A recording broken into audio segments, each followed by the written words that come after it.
الحمدللہ رب العالمین افضل الصلاۃ واکمل السلام علی سید الانبیاء والمرسلین وعلی آلہ الکرام واصحابہ العظام اجمعین، اما بعد فاعوذ باللہ من الشیطان الرجیم، بسم اللہ الرحمن الرحیم۔ الم نشرح لک صدرک ووضعنا عنک وزرک الذی انقض ظہرک ورفعنا لک ذکرک فإن مع العسر یسرا ان مع العسر یسرا فإذا فرغت فانصب وإلی ربک فارغب۔ صدق اللہ العظیم۔ کیا ہم نے آپ کی خاطر آپ کا سینہ انوار علم و حکمت اور معرفت کے لیے کشادہ نہیں فرما دیا؟ اور ہم نے آپ کا غم امت کا وہ بھار آپ سے اتار دیا جو آپ کی پشت مبارک پر گراں ہو رہا تھا، اور ہم نے آپ کی خاطر آپ کا ذکر اپنے ذکر کے ساتھ ملا کر دنیا و آخرت میں ہر جگہ بلند فرما دیا۔ سو بے شک ہر دشواری کے ساتھ آسانی ہے، اور یقیناً اس دشواری کے ساتھ آسانی بھی ہے۔ جب آپ تعلیم امت، تبلیغ و جہاد اور ادائیگی فرائض سے فارغ ہوں تو ذکر و عبادت میں محنت فرمایا کریں اور اپنے رب کی طرف راغب ہو جایا کریں۔ لفظ لفظ نور اور حرف حرف روشنی سے آراستہ نور قرآن کے ساتھ طاہر بخاری آپ سے مخاطب ہے۔ ناظرین، آج 28واں روزہ ہے اور نور قرآن اور قافلہ نور کا 28واں پڑاؤ آج مکی دور کی ایک اہم سورہ الم نشرح اس کے جلو میں ہے۔ اقبال نے کہا تھا کہ چشم اقوام یہ نظارہ ابد تک دیکھے، رفعت شان رفعنا لک ذکرک دیکھے۔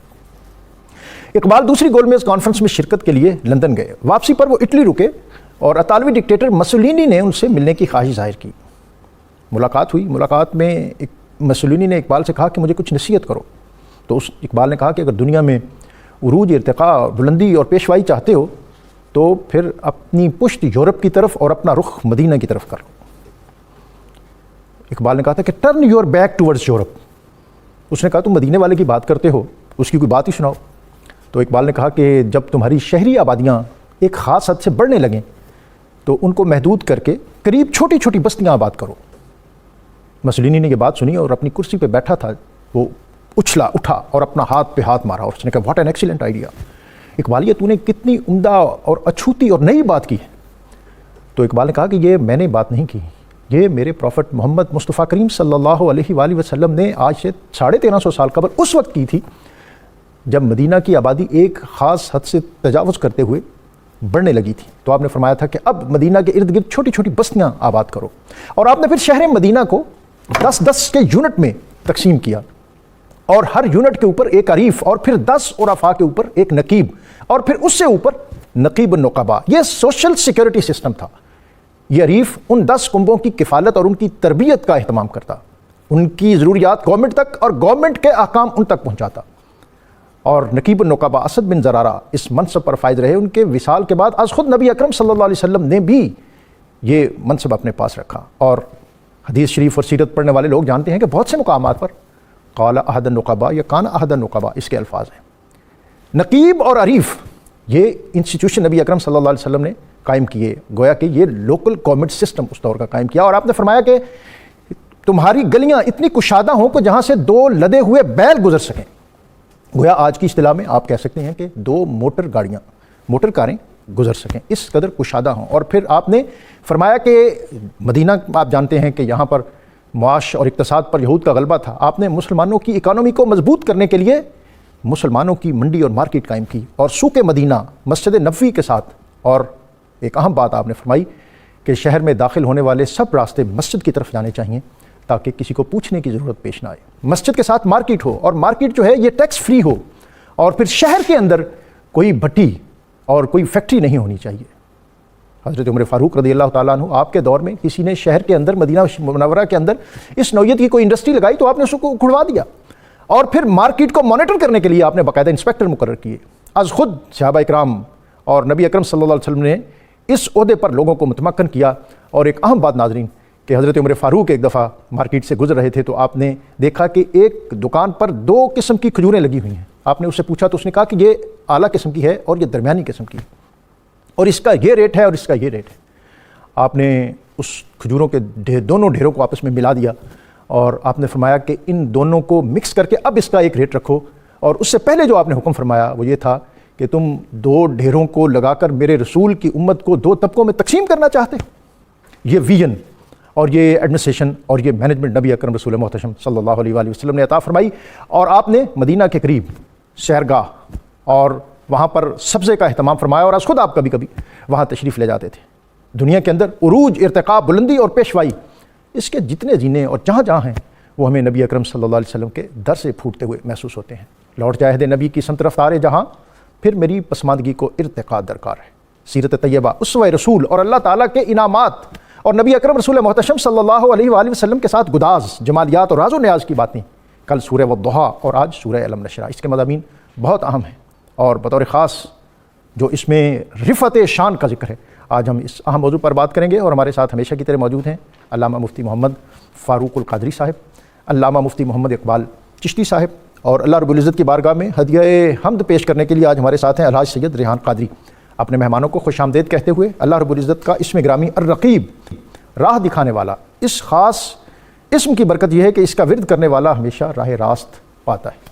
علامہ صاحب، آج کا موضوع بہت اہم ہے اور ہماری جو محافل اور مجالس اور ذوق اور کیفیت کے اعتبار سے تو یہ وہ مضمون ہے جس سے ہم حظ بھی اٹھاتے ہیں اور ایمان کی تازگی بھی پاتے ہیں۔ جناب بسم اللہ الرحمن الرحیم۔ سورہ علم نشرح شان رسالت کے بیان کا ایک خوبصورت اور عمدہ اللہ تعالیٰ کی طرف سے محبت نامہ ہے۔ سبحان اللہ۔ اللہ تعالیٰ نے اپنے حبیب علیہ السلام کے فضائل کا اور آپ کی جو قدر و منزلت ہے ان آیات میں اس کا اظہار کیا ہے۔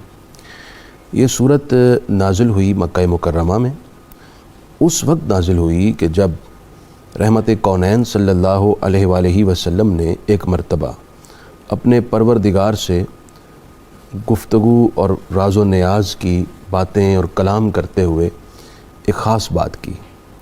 عرض کی مالک تو نے حضرت ابراہیم علیہ السلام کو خلیل بنایا، حضرت موسیٰ علیہ السلام کو کلیم بنایا، لوہا حضرت داؤد کے ہاتھ میں نرم کیا، جنات اور ملائکہ کے گروہ حضرت سلیمان علیہ السلام کے تابع فرمان کیے، حضرت عیسیٰ علیہ السلام کے لیے مردوں کو زندہ کرنا اور اپنے ہاتھ کے لمس سے بیماروں کو شفا دینے کا اعجاز عطا کیا، تو نے مجھے کیا عطا کیا؟ واہ۔ تو اس وقت اللہ رب العزت نے سورہ علم نشرح نازل فرمائی اور اس میں اپنے حبیب کو جو جو عطا کیا اس کا ذکر فرمایا۔ سبحان اللہ۔ پہلی آیت میں ہی بیان فرمایا علم نشرح لک صدرک، اے حبیب ہم نے آپ کا سینہ اقدس کھول دیا۔ سبحان اللہ۔ اچھا، یہاں پر میں شرح صدر کا معنی بیان کرنے سے قبل یہ عرض کر دوں، یہ بہت بڑی رحمت ہے۔ اس کا چند جملوں کے اندر کبھی بھی شیان شان تعریف نہیں کی جا سکتی یہ شرح صدر کی۔ حضرت موسیٰ علیہ السلام نے شرح صدر کے لیے باقاعدہ دعا کی تھی، رب اشرح لی صدری، اے میرے رب میرا سینہ کھول دے، شرح صدر مجھے عطا کر دے۔ وہ نعمت حضرت موسیٰ علیہ السلام کو ملی، لیکن ان کے دعا کرنے کے بعد اللہ تعالیٰ نے یہ نعمت علی وجہ الکمال اپنے حبیب کو بخشی، اور اس کی توضیح، اس نعمت کی وضاحت میں اگلی آیات آ رہی ہیں کہ شرح صدر کس اعلیٰ انداز میں بخشا۔ لیکن اپنے حبیب علیہ السلام کو دعا کرنے کی یا مانگنے کی نوبت نہیں آنے دی۔ وہ حضور دعا بھی کرتے، تب بھی آپ عبد ہیں، اپنے مالک کے حضور دعا بھی کر سکتے تھے، لیکن یہاں عطا ہے اور یہاں محبوب کی شان کا اظہار ہے۔ سبحان اللہ۔ تو اللہ تعالیٰ نے بن مانگے ہی اپنے حبیب کو فرمایا علم نشرح لک صدرک، حبیب کریم ہم نے آپ کو شرح صدر عطا فرما دیا۔ شاید یہ فرمایا لکا صدرک، آپ کے لیے آپ کا سینہ کھولا۔ اس میں لکا فرما کر بتایا محبوب جس انداز میں اور جس کمال طریقے سے آپ کا شرح صدر ہوا ہے، یہ صرف آپ کا ہی اختصاص ہے، کسی اور کے لیے اس طرح کے شرح صدر کا تصور نہیں ہے۔ اب وہ کیسا تھا؟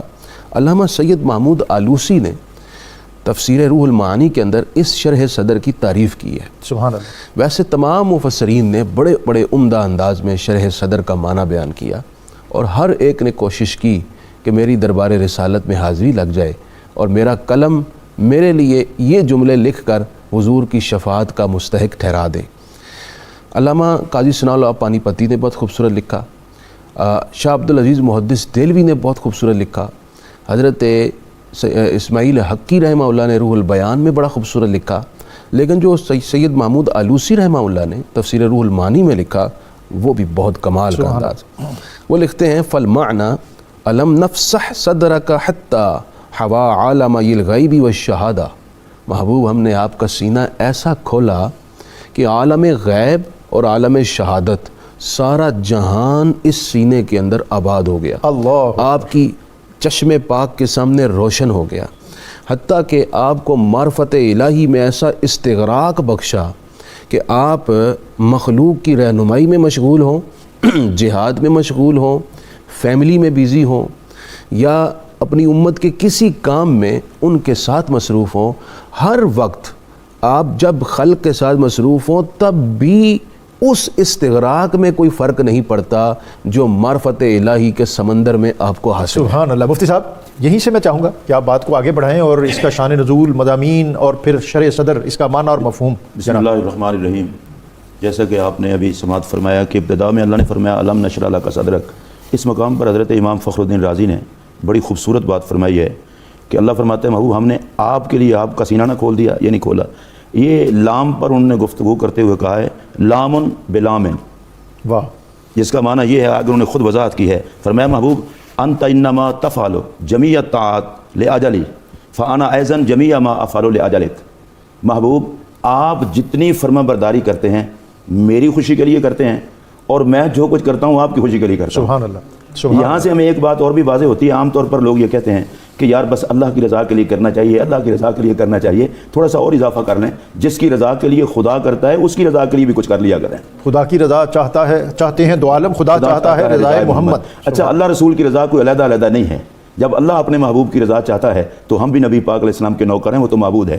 دوسری بات یہ ہے کہ معراج کی رات نبی اکرم صلی اللہ علیہ وسلم رب کی بارگاہ میں حاضر ہوئے تو اللہ تبارک و تعالیٰ نے اپنے محبوب سے یوں کلام کیا، انا و انتا، واہ، ایک میں ہوں اور ایک آپ ہیں، واہ، وما سوا کا خلق تو لے اجلک، اس کے علاوہ جو کچھ ہے محبوب آپ کے لیے ہی بنایا ہے۔ سبحان اللہ۔ نبی پاک علیہ الصلوۃ والسلام نے اللہ کی بارگاہ میں عرض کی، یا اللہ انتا و انا، ایک تیری ذات ہے اور تیرے سائے میں میری ذات ہے، واہ، وما سوا کا ترکت لے اجلک، واہ، اور اس کے علاوہ جو کچھ ہے میں نے تیری وجہ سے سب کچھ چھوڑ دیا ہے۔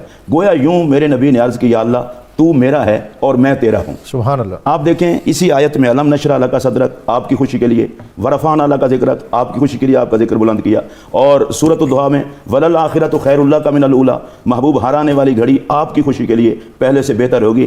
اس کا مطلب یہ ہے اللہ تبارک و تعالیٰ نے نبی پاک علیہ السلام کو وہ عزت و عظمت و شرافت عطا کی ہے، بے نیاز ہو کر اپنے محبوب علیہ الصلوۃ والسلام کی خوشی کے لیے یہ سب کچھ عطا کرتا ہے۔ اور اس سے مجھے ایسے لوگوں پر رشک آتا ہے، میں نے دیکھا ہے کچھ لوگ مدینہ طیبہ میں زیادہ خریداری کرتے ہیں، کچھ لوگوں کا شوق ہوتا ہے کہ ہم شہر رسول کریم صلی اللہ علیہ وسلم میں وہاں خرچ کریں، اور ان سے جب پوچھا جائے اللہ کی ذات تو ہر جگہ ہے، جہاں بھی خرچ کریں اللہ کی رضا کے لیے اللہ جزا دیتا ہے، لیکن ان کا ذوق یہ ہوتا ہے کہ شہر محبوب میں ہم نبی پاک علیہ السلام کی خوشی کے لیے خرچ کریں گے تو آقا زیادہ خوش ہوں گے۔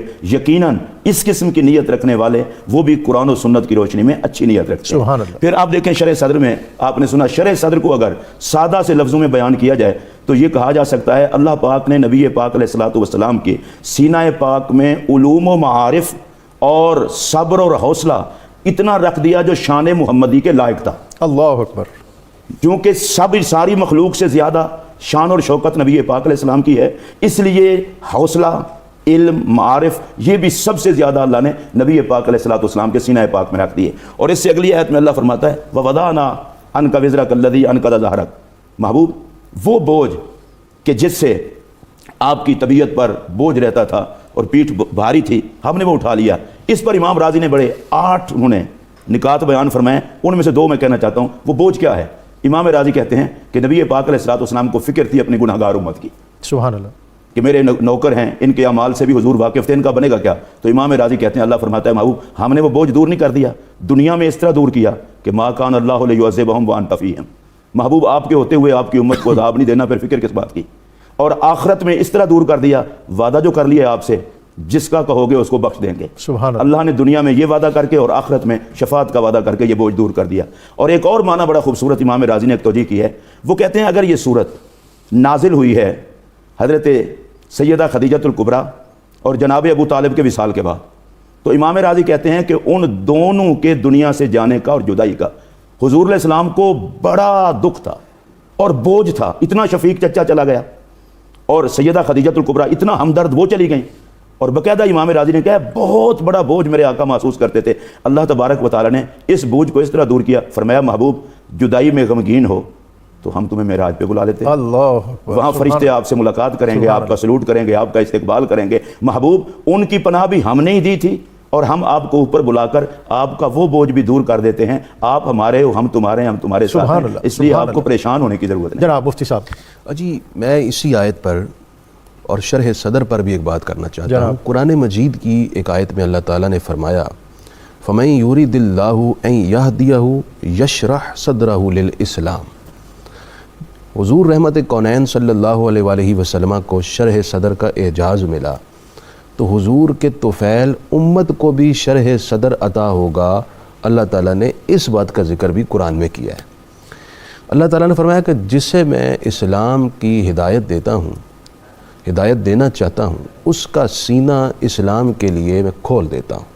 شرح صدر اس کو نصیب ہو جاتا ہے. عام آدمی یہ سمجھنا چاہے کہ شرح صدر کیا ہے, تھوڑا سا شرح ان صدر کے لیے بھی کہتے کچھ بیان ہیں کیجیے. ایک نور ہے واہ. جو دل میں داخل ہوتا ہے اور اس سے دل کے سامنے چیزیں واضح ہو جاتی ہیں, سبحان اللہ, حقائق کھل جاتے ہیں, سبحان اللہ. بندے کو یقین کا نور حاصل ہو جاتا ہے. دو راستوں میں سے خود بخود آدمی اس راستے پہ چل پڑتا ہے جو سیدھا ہو. صحیح کا غلط کے ساتھ امتیاز نصیب ہو جاتا ہے کہ یہ غلط ہے, یہ صحیح ہے, یہ حقیقت ہے, یہ جھوٹ ہے. تو جو حقیقت کی وضاحت ہوتی ہے, پردہ اٹھتا ہے, اس کو کہتے ہیں شرح صدر. یہ ایک چھوٹا سا معنی ہے, ورنہ یہ بہت بڑا مفہوم رکھتا ہے. اچھا, شرح صدر کا پھر درجہ بدرجہ رتبہ بڑھتا رہتا ہے. ابتداءً شرح صدر ہے اللہ پر یقین, رسول اللہ پر پکا یقین. جب بندہ تھوڑا سا مقام حاصل کرتا ہے, یہ شرح صدر بھی بڑھتا ہے.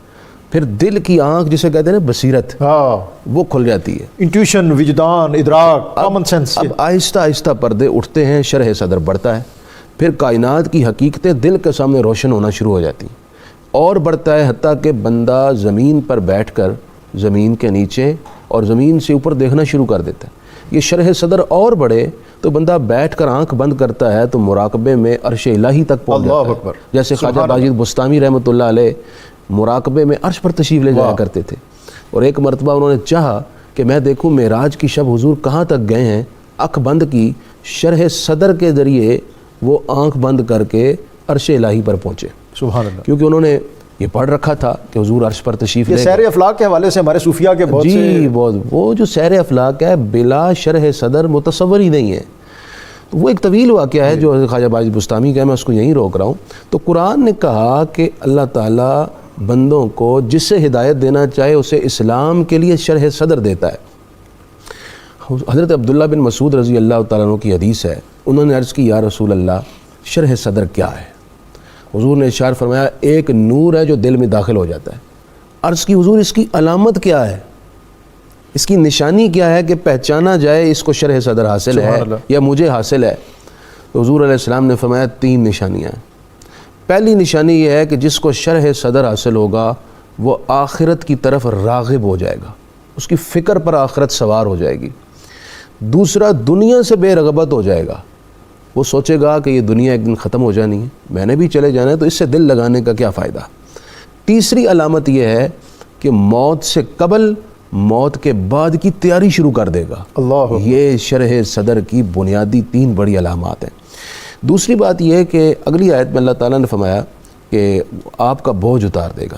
الذی انقض ظہرک, جس بوجھ نے آپ کی پیٹھ مبارک پر کافی گراں بار کر دیا تھا, اللہ تعالیٰ وہ بوجھ اتار دے گا. سبحان اللہ. اب وہ بوجھ کیا ہے, مفتی صاحب نے اس کے بارے میں خوب وضاحت کی ہے. قرآن مجید کی 2-3 آیات سے میں بھی اس میں حصہ ڈالنا چاہ رہا ہوں. ایک تو نبی کریم علیہ الصلوۃ والسلام کے بارے میں اللہ تعالیٰ نے خود قرآن میں فرمایا لقد جاءکم رسول من انفسکم عزیز علیہ ما عنتم حریص علیکم, کہ محبوب علیہ الصلوۃ والسلام تمہارے معاملے میں بڑے حریص ہیں, بہت زیادہ آپ چاہت رکھتے ہیں تمہیں خیر پہنچے, اور تمہیں کوئی تکلیف پہنچ جائے تو حضور پر اس کا بوجھ ہوتا ہے, حضور اس کو فیل کرتے ہیں اگر امتی کو کوئی تکلیف, کوئی رنج, کوئی دکھ, کوئی مشقت پہنچے.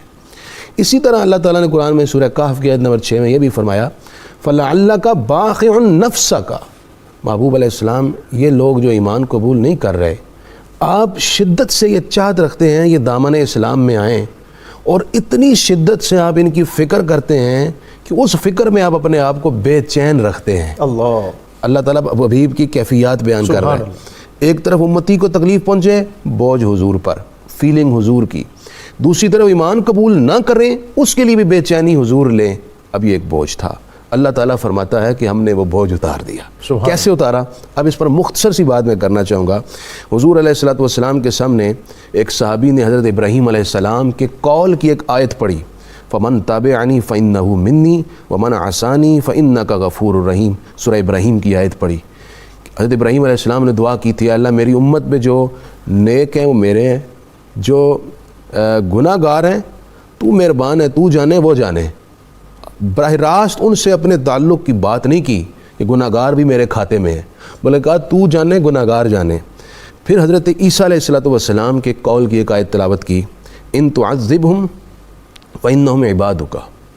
اگر تو ان بندوں کو عذاب کر دینا چاہے تو تیرے بندے ہیں، وہ عذاب دے. وَإِن تَغْفِرْ لَهُمْ فَإِنَّكَ أَنْتَ الْعَزِيزُ الْحَكِيمُ. اگر تو انہیں معاف کرنا چاہے تو غالب حکمت والا ہے، تو چاہے معاف کر سکتا ہے. لیکن براہ راست ان کے ساتھ یہ نہیں ریلیشن شو کیا کہ گناہ گار یہ سارے ہمارے کھاتے میں، مالک انہیں معاف کر دے. حضرت ابراہیم، حضرت عیسیٰ علیہ السلام دونوں نے گناہ گاروں کی معافی مانگی، ضرور مانگی، لیکن اون نہیں کیا. حکمت کے ساتھ اللہ کے جلال سے ڈرتے ہوئے یہ ذکر کیا کہ تو بڑا مہربان ہے، چاہے تو معاف کر دے.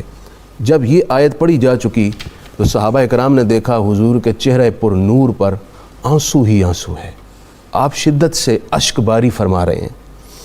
حضور علیہ الصلوۃ والسلام جب اشک افشانی کر رہے تھے تو آپ کی امت پہ یہ الفاظ، زبان مبارک پر یہ الفاظ تھے، امتی امتی امتی. اب حضور روتے جا رہے ہیں اور امتی امتی فرما رہے ہیں. حضرت جبریل علیہ الصلوۃ والسلام کو حکم ہوا، اور یہ مسلم شریف کی حدیث، حضرت جبریل کو حکم ہوا فوراً. اس پہ آپ تفصیل سے بات کریں. ایک جملہ ڈاکٹر صاحب کلائمیکس ہو جائے گا. حضرت جبریل علیہ السلام دربار رسالت میں پہنچے. اللہ تعالیٰ پوچھ رہے ہیں محبوب آپ اپنی امت کے حوالے سے کیا چاہتے ہیں؟ حضور علیہ الصلوۃ والسلام نے امت کی بخشش کی خواہش ظاہر کی. جبریل امین پھر کچھ دیر بعد واپس آئے اور اللہ تعالیٰ کا یہ پیغام لائے، محبوب آپ فکر نہ کریں، انا سنردیک فی امتک. آپ کی امت کے حوالے سے جیسے آپ راضی ہوں گے ہم ویسے کریں گے. جو سلوک آپ چاہیں گے، جو رحمت بھرا حوالہ آپ چاہیں گے، جس طرح کی بخشش ان کے لیے آپ چاہیں گے ہم ویسا ہی سلوک کریں گے. یہ وہ بوجھ تھا جس کا اللہ نے فرمایا محبوب ہم نے آپ کے پیٹھ مبارک سے اتار دیا ہے. میں دوبارہ انشاءاللہ اس پر اور آگے جو آنے والی آیت ہے وہ تو بہت اہم، اور ہم اس پر بہت کچھ آپ دونوں شخصیات سے سننا چاہتے ہیں. کالر ہیں 3 ہمارے ساتھ. السلام علیکم. ہلو جی بہن، آپ کو کراچی سے خوش آمدید. جی جی جی وعلیکم السلام. اصل میں ایک سوال کرنا ہے مفتی صاحب سے، وہ یہ ہے کہ میرے بڑے بھائی کا انتقال ہو گیا تھا 15 جون 2017 میں. وہ دبئی میں کام کرتے تھے جناب. تو اس کے فوراً انتقال کے بعد جو لڑکی والے تھے وہ لڑ جھگڑ کے تمام چیزیں لے گئے، اور پھر اس کے بعد ان کا جو کیس ہے وہ دبئی عدالت میں اب تک مطلب ہے. ہمیں کچھ معلوم نہیں چل رہا اس کا، کیونکہ وہ کاغذات بھی ہم نے پاور آف اٹرنی بنا کے اپنی بھابھی کو دے دیے تھے. اب وہ ہم سے باتیں کر رہے اور لڑ رہے ہیں، تو ہم کسی جھگڑے میں نہیں پڑنا چاہ رہے. تو اگر کچھ پڑھنے کو بتا دیں. جی ضرور. جی آپ نے بات سن لی مفتی صاحب. اس پر جب ہم واپس آئیں گے دوبارہ آپ کے پاس تو آپ ضرور رہنمائی فرمائیے گا. میاں یاسین صاحب ہیں جناب. السلام علیکم. وعلیکم السلام. کیسے ہیں سر؟ ٹھیک ہیں جی جڑا والا سے آپ کو خوش آمدید. جی کیا کہنا چاہتے ہیں جناب؟ میرے 2 سوال ہیں چھوٹے چھوٹے. جناب ایک تو یہ کہ جب انسان مر جاتا ہے اس کی روح کہاں تک جاتی ہے اور وہ کہاں پر رہے گی قیامت تک، اس کے ساتھ کیا معاملات ہوتے ہیں؟ اور چھوٹی سی ایک حدیث، کوئی حدیث یا قرآن کا حوالہ بتا دیجیے کہ انسان کو مرنے کا ہر انسان کو خوف ہوتا ہے، کوئی حوصلہ افزا اگر کوئی حدیث ہو اس حوالے سے تو پلیز وہ بھی بتا دیجیے گا. جی بڑی اہم باتیں ہیں. جی مر جانے کے بعد روح جو ہے وہ کس مقام پر قرار پاتی ہے، اور دوسرا یہ ہے کہ مرنے کا خوف پڑا ہے، لیکن کوئی ایسی بات جس میں کچھ امید افزا کوئی بات کہتے ہیں. ایک اور ہماری بہن ہمارے ساتھ موجود ہیں، صفیہ خانم فیصل آباد سے. جی خوش آمدید بہن آپ کو. ہیلو السلام علیکم. جی وعلیکم السلام. جی کیا پوچھنا چاہتی ہیں؟ جی سر جی یہ ہے کہ نماز بھی پڑھتے ہیں، روزے بھی رکھتے ہیں، سب کچھ کرتے ہیں، لیکن دماغ جس سے وسوسے نہیں جاتے، اینی ٹائم پہ بس کچھ نہ کچھ دماغ میں چلتا رہتا ہے. اس کی کیا وجہ ہے؟ جی نماز اور روزہ اور تقویٰ طہارت سب کچھ ہے، لیکن وسوسے نہیں جاتے. میں بریک سے واپس آؤں گا تو یہ سوال بڑے اہم ہیں. عام آدمی کے یہ وسوسے ہیں یا باتیں ہیں یا ان کے مسائل ہیں، تو آپ اس پر دونوں حضرات رہنمائی فرمائیے گا. ناظرین یہاں وقت ہے بریک کا. بریک سے واپس آئیں گے تو آج کے سورہ کے اہم مضامین اور پھر ان سوالوں کے جواب اپنے علماء سے لیں گے.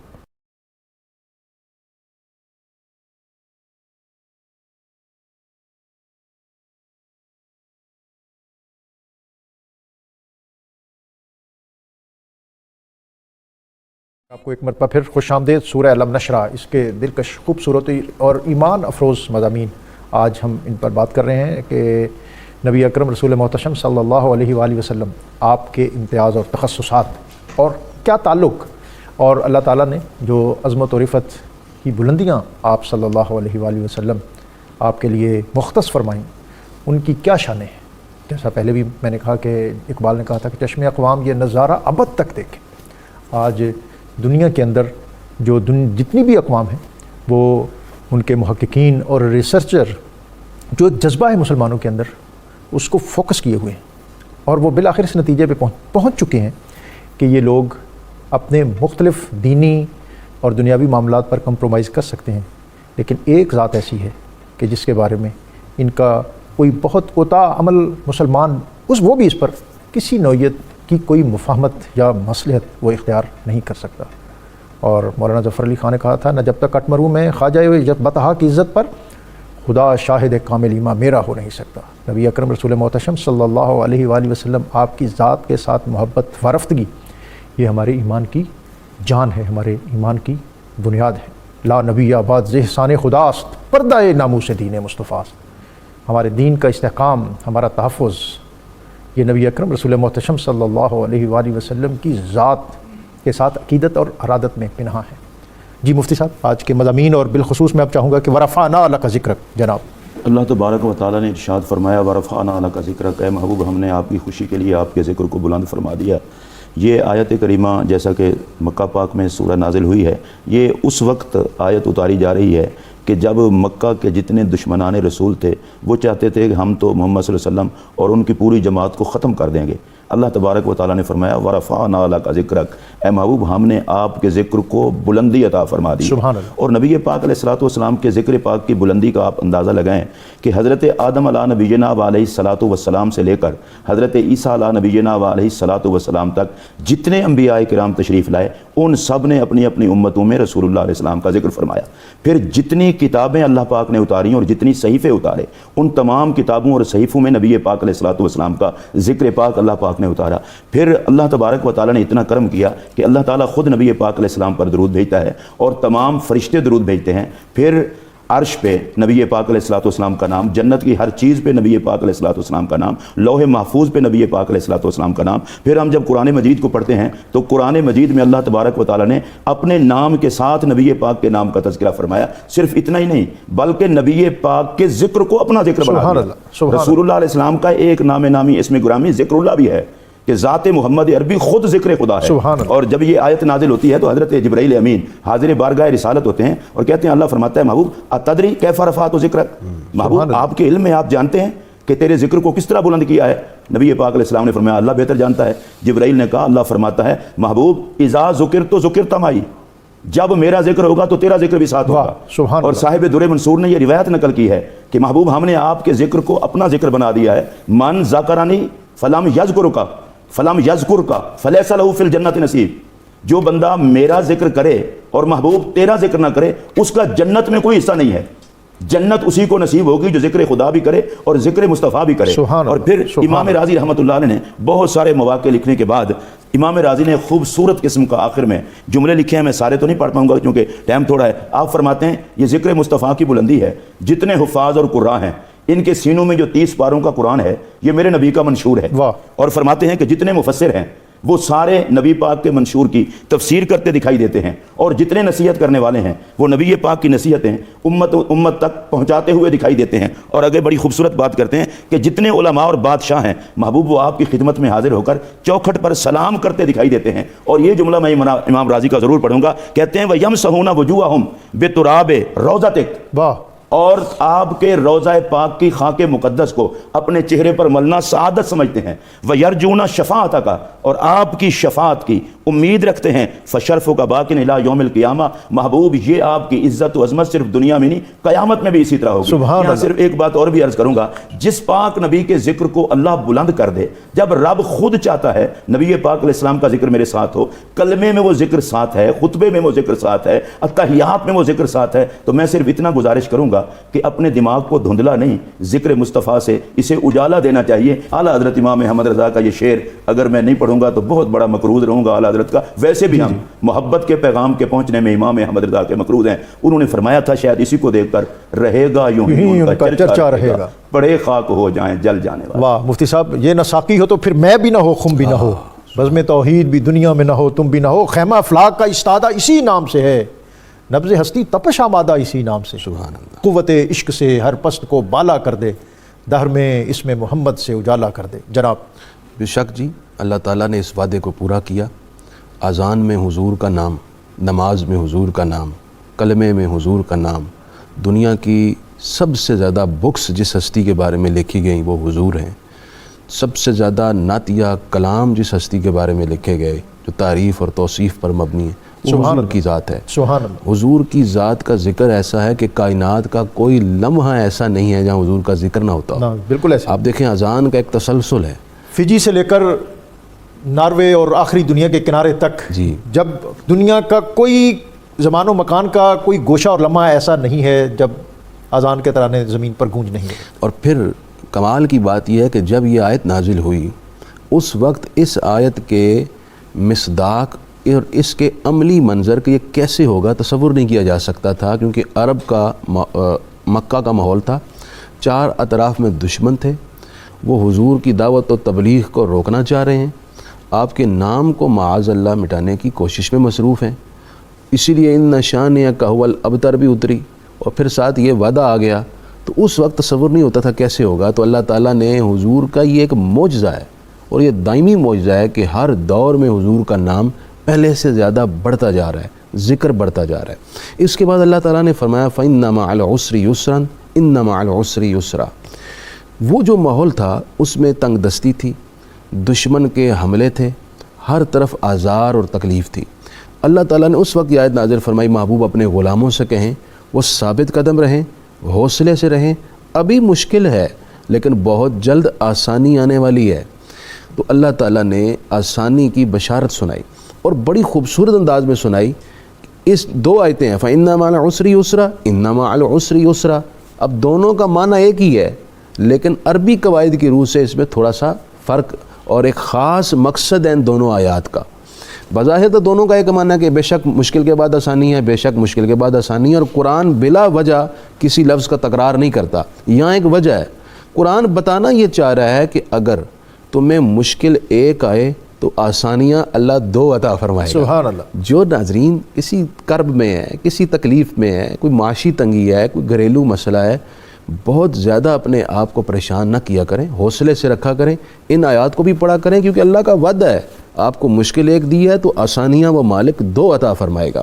اور قرآن مجید کی دیگر آیات میں بھی اس کی خوشخبری دی. سورہ طلاق کی آیت نمبر 7 میں اللہ تعالیٰ نے فرمایا سَيَجْعَلُ اللَّهُ بَعْدَ عُسْرٍ يُسْرًا, کہ اللہ اگر تمہیں پریشانی آئی ہے نا, تکلیف اور عسرت آ گئی ہے, ثابت قدم رہو, ان قریب سَيَجْعَلُ اللَّهُ, ان قریب بہت جلد وہ وقت آنے والا ہے, تمہاری مشکل ختم ہو جائے گی, اس کی جگہ تمہیں راحت اور آسانی حاصل ہو جائے گی. میں مفتی صاحب سے اختتامی کلمات لے لوں, پھر آپ کے پاس آتا ہوں. تو کچھ سوالوں کے جواب بھی ابھی وہ بھی التوا میں ہیں, ہمارے جو کالر ہیں وہ انتظار کر رہے ہوں گے یقیناً. مفتی صاحب آج کے اس موضوع کو آپ سمیٹ دیں تاکہ سورہ اس سے انشراح کی جو آخری آیت ہے, آیات ہیں دو, اللہ تبارک و تعالیٰ نے فرمایا فَإِذَا فَرَغْتَ فَانْصَبْ وَإِلَىٰ رَبِّكَ فَارْغَب.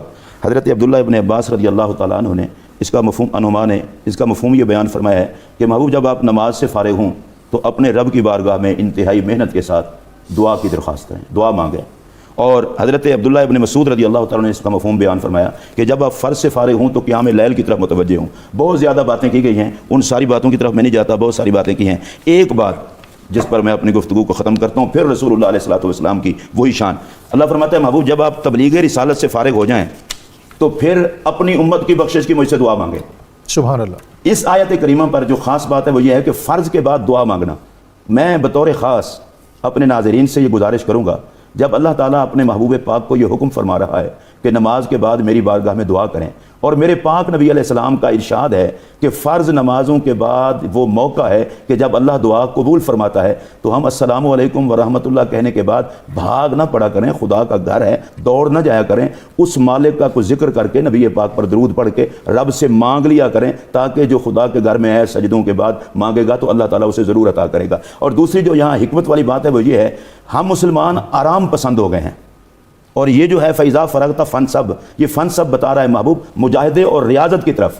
جس کسی نے عزت پانی ہے اسے اپنے وقت کی قدر کرنی ہوگی. واہ واہ، یہ بہت اہم بات ہے. نبی پاک علیہ السلام کا ارشاد گرامی ہے جنتیوں کو صرف اس گھڑی پر افسوس ہوگا جنت میں جو انہوں نے ویسے ہی گزار دی تھی اللہ کے ذکر کے بغیر. اور حضرت سیدنا فاروق اعظم رضی اللہ تعالیٰ عنہ آپ فرماتے ہیں میں اس بات کو پسند نہیں کرتا کوئی بندہ مجھے نظر آئے نہ کوئی وہ دین کا کام کر رہا ہو نہ کوئی دنیا کا کام کر رہا ہو، تو یہ وقت لگا کدھر رہا ہے. وہ ورکنگ آور میں تو مسجد میں کسی کو دیکھتے ہی نہیں تھے، کہتے جاؤ اپنا کام کرو. اور میں یہاں یہ گزارش کروں گا کہ ہمیں اپنے وقت کی قدر کرنی چاہیے، وقت ضائع نہیں کرنا چاہیے. وقت ڈاکٹر صاحب اتنا قیمتی ہے جو گزر جاتا ہے وہ واپس نہیں آتا اور ہم اس وقت کو ضائع کرتے ہیں. مفتی صاحب کوسچن تھے ایک تو یہ کہ مر جانے کے بعد روح کس مقام پر قرار پاتی؟ حسب مرتبہ. حسب مرتبہ. مومن ہے اگر اس کا مرتبہ کو بہت بڑا نہیں ہے تو اس کی قبر تک روح رہتی ہے، یا اس سے بڑے مرتبے کا ہے تو بیت اللہ شریف چلی جاتی ہے، وہاں وہ حجاج کے قریب ہوتی ہے، طواف کرتی ہے، آب زمزم شریف کے قریب اس کی ڈیوٹی لگ جاتی ہے.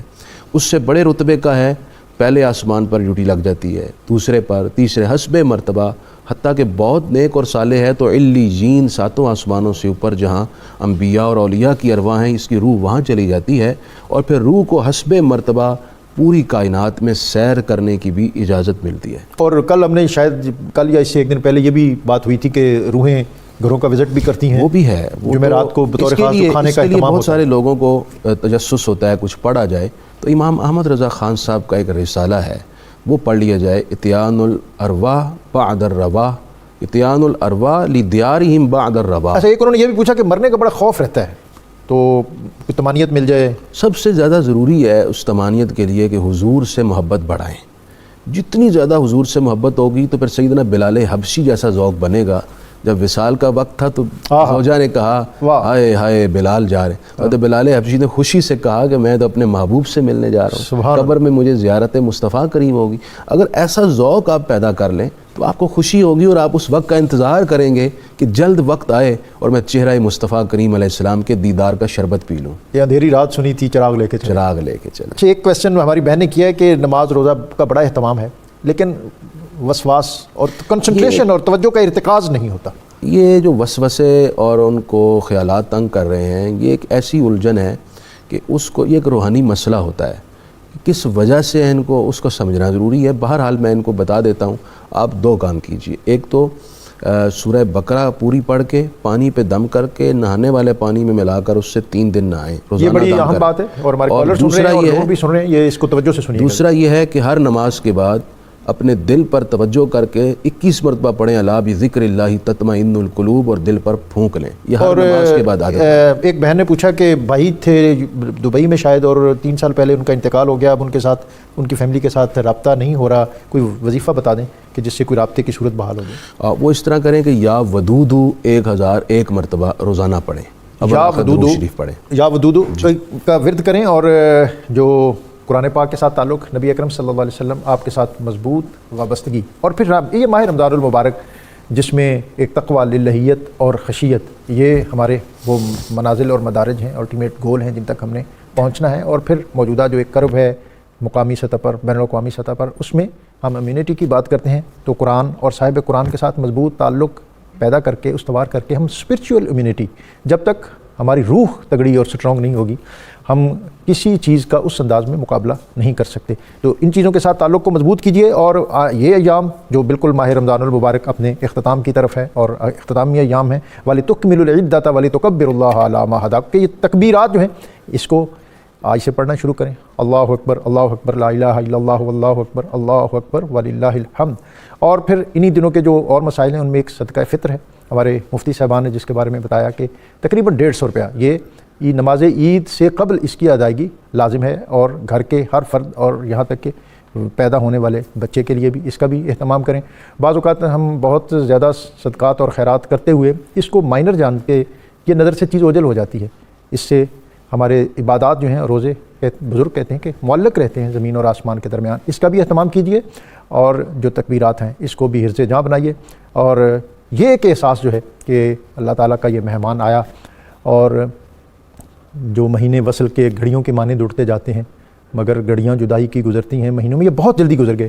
تو اس میں ایک یہ احساس بھی قلب و نظر میں جاگزی رہنا چاہیے کہ ہم اس کی وہ اس انداز میں حق ادا نہیں کر سکے جس انداز میں ہونا چاہیے تھا. اور ان چند جو 2-3 دن بچ گئے ہیں اس میں اپنی عبادات، ان میں خشوع، خضوع، للہیت اور ذوق اس کو برقرار رکھیے.